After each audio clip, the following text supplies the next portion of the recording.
इस वीडियो में बात करेंगे हम लोग सीआरपीसी की धारा 41 से। 41 कहती क्या है?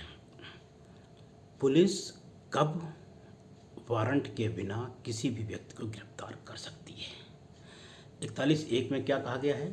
पुलिस मजिस्ट्रेट के आदेश के बिना और वारंट के बिना किन परिस्थितियों में गिरफ्तार कर सकती है। 41(1) का क्या कहता है? जब पुलिस अधिकारी के सामने संज्ञेय अपराध हो रहा हो। खा में क्या कहा गया है? जब किसी ऐसे व्यक्ति के विरुद्ध परिवाद किया गया है, विश्वसनीय सूचना प्राप्त हुई है या युक्तियुक्त संदेह है उसके गिरफ्तार करने का, और ऐसा व्यक्ति ऐसा कुछ ने कोई अपराध किया है जिसमें सजा 7 वर्ष से कम या 7 वर्ष तक जुर्माने रहित सहित या रहित होती है। तब ऐसी परिस्थितियों में जिसके खिलाफ संदेह है, परिवाद किया है, सूचना मिली है और उसकी गिरफ्तारी आवश्यक है। और पुलिस अधिकारी क्यों चाहता है उसकी गिरफ्तारी आवश्यक हो? तो इसके 5 रीज़न बताए गए हैं। नंबर 1, यदि अपराधी को गिरफ्तार नहीं किया जाएगा तो कम से कम गिरफ्तार हम इसलिए कर रहे हैं अग्रतर अपराध ना करे। इन्वेस्टिगेशन के लिए ऐसा व्यक्ति सबूतों को मिटाए ना, और जो सबूत से जो जानते हैं उनको धमकाए ना, और न्यायालय के सामने जब पेश किया जाए, जब तक गिरफ्तार नहीं होगा तब तक पेश कैसे किया जाएगा वो। और यदि गिरफ्तार कर रही है पुलिस तो उसकी क्या करेगी? तो उसे लिखित जानकारी देगी, और गिरफ्तारी नहीं भी कर रही है तो भी लिखित कारण बताएगी। ये 41(1) का खा था।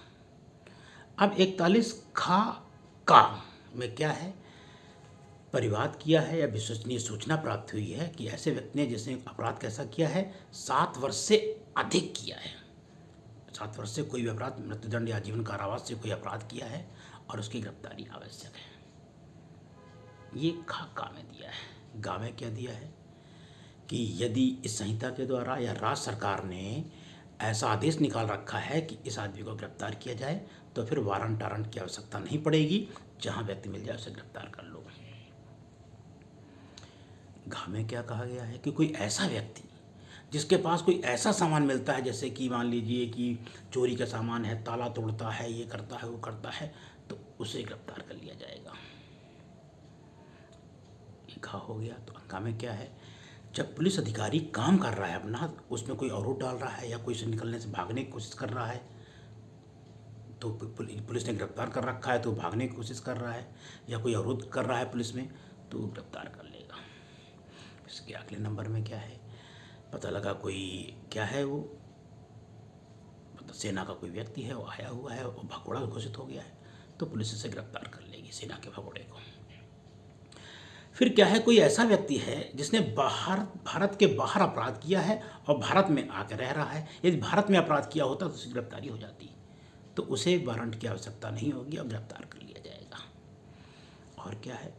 कोई व्यक्ति सीआरपीसी की धारा 356(5) के तहत मान लीजिए पैरोल पे छूटा हुआ है और उसे रोज थाने में हाजिरी देनी है और बिना बताए गायब हो गया है, तो उसकी गिरफ्तारी हो जाएगी और पुलिस अधिकारी के लिखित आदेश के तहत गिरफ्तारी हो जाएगी। ये है। और 41(2) में क्या है? असंज्ञेय अपराध है तो गिरफ्तारी नहीं होगी। स्त्रियों के बारे में है, तो स्त्रियों की जब गिरफ्तारी होगी तो स्त्री पुलिस का होना आवश्यक है।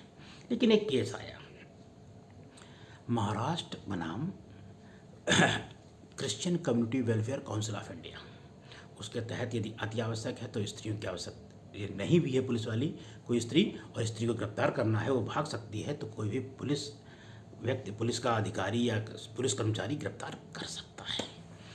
ये 41 अपने आप में बहुत बड़ा है, 2008 में ही जोड़ा गया।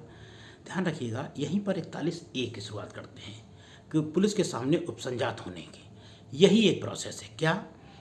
यदि किसी व्यक्ति ने 41(1) के तहत मतलब 7 वर्ष तक या उससे कम अपराध किया है तो पुलिस अधिकारी लगता है उसकी गिरफ्तारी अपेक्षित नहीं है। जैसे कहते हैं ना, 7 साल से कम है तो जमानत कहाँ से मिल जाती है? थाने से मिल जाती है। तो ये 41(a) है। 7 वर्ष से कम का अपराध है, जमानत कहाँ से मिलती है? थाने से मिलती। किसे बोलते हैं? कच्ची जमानत, थाने से मिल जाती है। 41(a) और पुलिस अधिकारी कहेगा हमारे सामने उपस्थित होते रहिए, और वो व्यक्ति अपना कर्तव्य का पालन करता रहेगा, तो पुलिस अधिकारी गिरफ्तार नहीं करेगा। लेकिन जब पुलिस अधिकारी को लगता है कि इसकी गिरफ्तारी आवश्यक है या पुलिस द्वारा दिए गए निर्देश का वो कर्तव्यों का पालन नहीं करता है, तो पुलिस इसे गिरफ्तार कर लेगी। ये 41A में है। लेकिन ध्यान रखिएगा, अपराध कौन सा होना चाहिए? 7 वर्ष तक या उससे कम का। अब 41B में क्या है? गिरफ्तारी कैसे करेंगे आप? तो जो अधिकारी गिरफ्तार करने जाएगा तो अपना नेम प्लेट, नाम आम पूरा तैयार रखेगा, अपना लगा के जाएगा और फिर एक ज्ञापन मेमोरेंडम तैयार कर लेगा, जिस अधिकारी जिसको गिरफ्तार करेगा उसके घर के अधिकारियों से साइन ले लेगा, घर के व्यक्तियों से हस्ताक्षर वगैरह ले लेगा। ये गिरफ्तारी की प्रक्रिया है, 41B में है। 41C में क्या है? पुलिस कंट्रोल रूम कहाँ खुलेगा? राज्य में और जिला स्तर पर। ध्यान रखिए, क्वेश्चन आया है राज्य में और जिला स्तर पर। और 41D में अभियुक्त से पूछताछ के दौरान अपने अधिवक्ता की उपस्थित रह सकता है, लेकिन संपूर्ण पूछताछ के दौरान नहीं। ये 41D है। अब 42 में क्या है? अब ये ध्यान रखिए, 42 से लेके 81 तक ये छोटे छोटे हैं। इनमें प्री में टाइप क्वेश्चन आएगा, मेंस में तो क्वेश्चन बनता नहीं इनमें से, लेकिन प्री में एक क्वेश्चन बन जाता है। तो 41 में क्या है? 42 में क्या है? यदि नाम पता नहीं बता रहे तो गिरफ्तारी हो गई। 43 में प्राइवेट व्यक्ति है तो वो गिरफ्तार कर लेगा। 44 में मजिस्ट्रेट द्वारा गिरफ्तारी। 45 में पता लगा कि सेना का कोई व्यक्ति है तो उसको संरक्षण है, उसको गिरफ्तार नहीं करोगे उसके अधिकारी की अनुमति के। 46 में गिरफ्तारी कैसे की जाएगी? गिरफ्तारी की प्रक्रिया हो गई, गिरफ्तारी कैसे की जाएगी? तो पता लगा कोई स्त्री गिरफ्तार करना है तो स्त्री गिरफ्तार करेगी। 46(4) में है, किसी स्त्री को गिरफ्तार करना है तो सूर्योदय के बाद और सूर्य अस्त के बाद और सूर्योदय से पहले गिरफ्तार नहीं करेंगे आप। अब 47 में उस स्थान की तलाशी जहाँ अपराधी छुपा है, ठीक, ले ली जाएगी। 48 में अब गिरफ्तारी कहाँ करोगे? अरे भाई, पूरे भारत में कहीं गिरफ्तारी की जा सकती है, पूरे भारत में कर लेंगे। और 49 में जब कोई आदमी पकड़ गया है तो उसे ज़्यादा मारना पीटना नहीं, और उतनी ही बांधना कसना जितना कि आपको ये लगे भाग नहीं पाएगा। और 50 में ये कहा जाता है कि भाई तुम गिरफ्तार हो गए हो और अपनी जमानत तुम्हारी जमानत हो सकती है, जमानत का इंतजाम करो। जमानत का इंतजाम करेगा। 50A में ये कहा गया है, गिरफ्तार जो व्यक्ति होता है उससे कहा गया है बताओ तुम किसको इन्फॉर्मेशन देना चाहते हो कि भाई तुम्हें इन्फॉर्मेशन दे दी जाए। मतलब 50 में क्या है? गिरफ्तारी का आधार बता दिया जाता है और कहा कि अपने तुम्हारी जमानत हो सकती है, अपनी जमानत का इंतजाम करो। और 50A में क्या कहा गया है? 50A में ये कहा गया है कि भाई अभियुक्त से पूछा जाता है तुम किसी को जानकारी देना चाहते हो, तुम यहाँ गिरफ्तार हो, तुम्हारे घर में माता जी को, पिताजी को, दोस्त को, किसी को फ़ोन करना चाहें तो हम कर दें। ये 50A हो गया। 51 में अब तलाशी ले लो, इसकी तलाशी हो गई और कुछ कट्टा मिल गया तो रख लो। 52 में क्या है? 52 कट्टा रखे हैं। अब 53 में पुलिस अधिकारी के निर्देश पे उसकी अभियुक्त की क्या करा ली जाए? पता लगा चिकित्सा करा ली जाए। 53A में परामर्श मामले। 54 में मेडिकल अधिकारी परीक्षण करता है। 54A में शिनाख्त हो गया। 55 में पुलिस थाने का जो भाषा अधिकारी हो जाए या उसके नीचे, जैसे एसओ है, एसओ खुद किसी को गिरफ्तार करने जाए या अपने एसआई को भेज दें। 55A में जो अभियुक्त गिरफ्तार होगा उसके स्वास्थ्य और सुरक्षा का ध्यान रखा जाएगा। 56 में जो पुलिस अधिकारी ने एसआई को भेजा था ना, वो तत्काल गिरफ्तार करके कहाँ लेके आए? या तो एसओ के पास लेके आए या तो मजिस्ट्रेट के पास जाए। 57 में क्या है?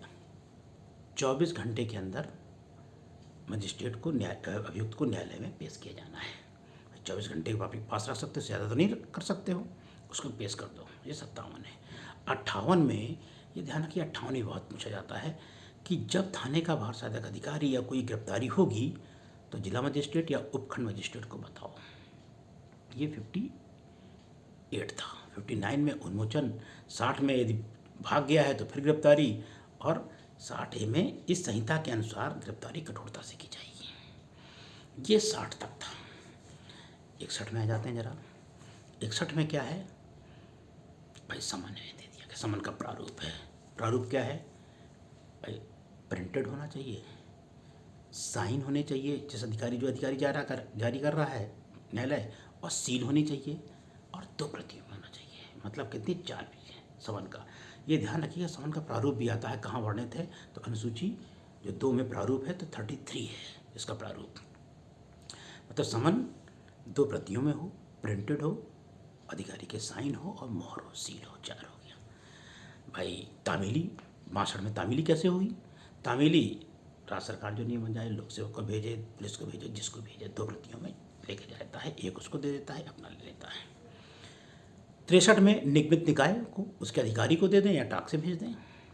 64 में अब जब घर में जा रहे हैं तामीली कराने, समन की कोई मिल नहीं रहा है, तो जिस आदमी को समन की तामीली करानी है वो नहीं मिलता है, तो उसके घर के किसी वयस्क सदस्य को दे देंगे, लेकिन कुटुंब के सदस्य के अंतर्गत सेवक या नौकर नहीं आता है, ये ध्यान रखिएगा। 64 की बात कर रहे हैं। 65 में क्या है, सीआरपीसी में तो लगा उसके घर जाते हैं, कोई मिल नहीं रहा तो भाई चस्पा कर दो। 66 में पुलिस अधिकारी, कोई पुलिस सेवक लोक सेवक है तो उसके गिरफ्तारी है, लोक सेवक के बारे में समन है तो उसके अधिकारी के यहाँ दे दी जाती है। ये 66 हो गया। 67 में जब समन की तामीली स्थानीय अधिकारिता से बाहर की जानी है, जैसे मान लीजिए कानपुर में समन जारी होना है और जाता है वो कहाँ, मान लीजिए वो फतेहपुर जा रहा है, तो फतेहपुर वहाँ के मजिस्ट्रेट को भेज दिया जाएगा, वो समन की तामीली करा देगा। अब 68 क्या कहती है, जो उसने समन की तामीली कराई थी वो उपस्थित नहीं है। कानपुर का मामला था, समन की तामीली किसने कराई?